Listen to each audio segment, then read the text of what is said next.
Hello there gamers, this is Snotch Chaos here with his long delayed second review, which will be looking at Galaga 90, which has also been called Galaga 88 in Japan. The game has been released a few times over the years. It's been released on Arcade, PC Engine, which is better known as Turbo-Grapfx 16, Sega Game Gear, and Nintendo Wii Virtual Console. Galaga 90 has you take the role of a starship pilot whose job it is to fight the near endless waves of hostile aliens in the galaxy. That is about as far as the story of this game goes. To progress in this game, all you have to do is eliminate every alien that appears on screen. However, these aliens do not merely fire at you in retaliation, they also take suicide dives in an attempt to halt your progress. At the beginning of this game, you can choose whether to have a single or double ship. Single has less firepower but extra lives, while double is opposite. If you decide to play as a single ship, you can still acquire a double ship later on by allowing your ship to be captured by one of the boss aliens at the top of the screen. Shooting a boss alien when it comes down to attack you with the prisoner ship will let your ship join up. However, you have to be careful, as you can blow up your ally ship if you miss aim, or if you blow up the boss alien before it comes down, your captive ship will end up being a prisoner on the next level. If you are lucky enough when piloting a double ship, you can find a red power capsule.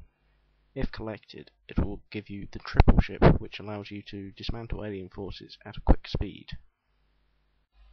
Extra firepower comes at a cost. You'll be bigger and easier to hit, although if hit, you'll only be reduced to the next size down. This game has three types of stage. There are standard, which come in the form of Space Invaders.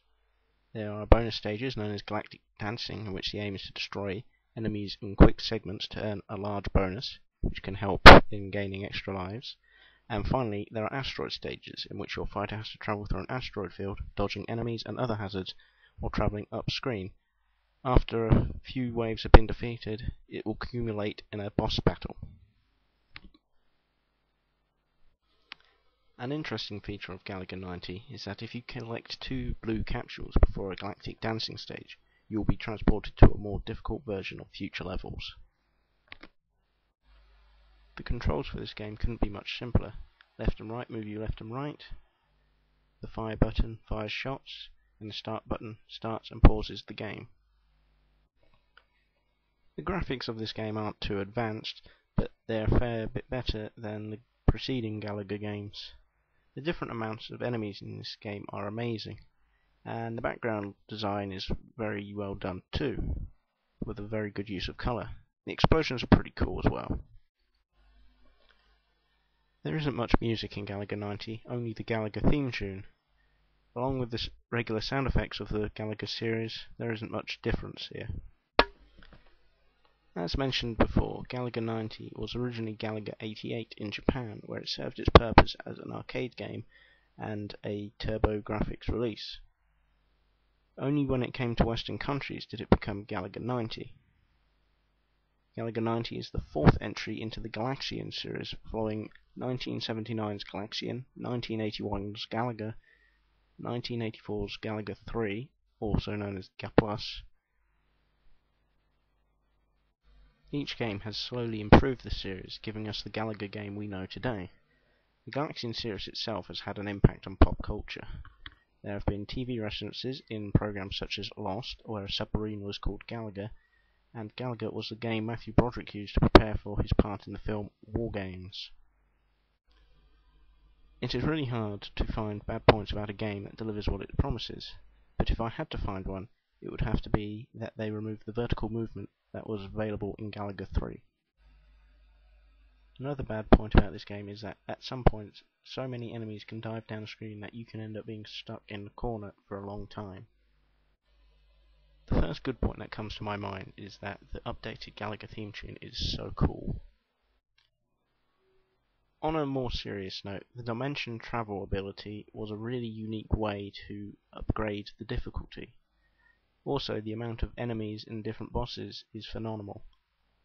Variations of levels also makes it hard to get bored of the game, since you're not playing the same level over and over again, and along with this there is a sturdy learning curve.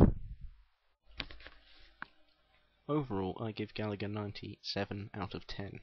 It delivers a good solid space game, but it really doesn't stand out from any other Space Invader Formula game.